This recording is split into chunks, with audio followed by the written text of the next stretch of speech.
කෙල්ලෝ ටික මේක හොඳට අහගන්න. දැන් මේ කාන්තා ව්‍යවසායකත්වය කියන එක මේ සිලබස් එකේ ගුරුවත් පොතේ අච්චු ගහලා නැහැ. නමුත් ඒකත් ව්‍යවසායකත්වයේ අලුත් ප්‍රවණතාවය. තව තියෙන බහුව ව්‍යවසායකත්වය. අපි ගන්න කතා කරමු.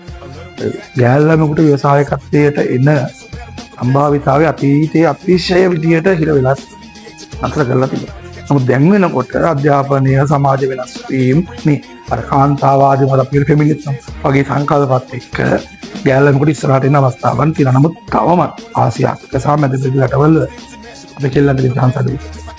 මොකද මම ඊළඟ දැක්කා ටාරාගේ ඔඩෙල්ලේ කලින් හිටපු මේ කාර්යයට ටාරාගේ සම්මුඛ පරීක්ෂණය. ඒ කියන අයට පවුලෙන් ආපු බාධාවන් පවා මොටිවේට් කරන වෙනුවට අපිට ඩිමෝටිවේට් කරනවා. විපරිණ අඩු කරන්න බලපාපු කාරණා ගොඩක් තිබිලා තියෙනවා.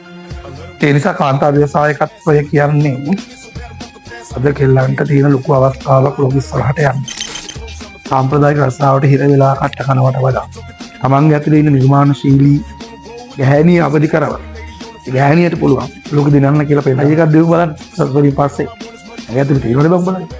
අපි ඒක කියලා දීලා තියෙනවනේ. තමන් ඇගේ ඉන්න දක්ෂයා විදියට ගන්න. ඌ අඩු ගන්නට පිටේ උන්ට කරන්න එපා.